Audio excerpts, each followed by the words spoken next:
گفتن یه قماربازی هی میباخت و به زمین زمان کفر میگفت، به جبرئیل و میکائیل و میکشید اینا. قمارباز رفیقش گفتن ما دیگه با تو بازی نمیکنیم.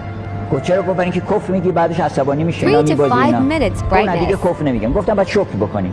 این باز نامرده اومد و سقاپ و ریخت اینا با گفت خدایا شکر. این شکره، این همون فوشاست منتها حالا اسمش عوض کرده. ما هم گاهی اوقات میگیم خدایا شکر. کسی یه نون خشکی داشت میخورد و شکر میکرد. گفتم خب چی داری میخوری شکر میکنی؟ گفت دیگه اگه خودش بدونه از 100 تا چیز براش بدتره. گفت از 100 تا ناسزا بدتره. که شکر به کلمه شکر که نیست. یه ناشکری اصلا یعنی چی؟ یعنی من قبول ندارم کمه. این چه سهم ما رو دادی؟ ما هرچی خداوند بهتون میده میتونین تلاش بکنین بیشترش بکنید، بیشتر به دست بیارید.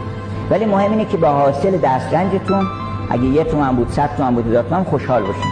بگین الحمدلله امروز اینو دست آوردیم.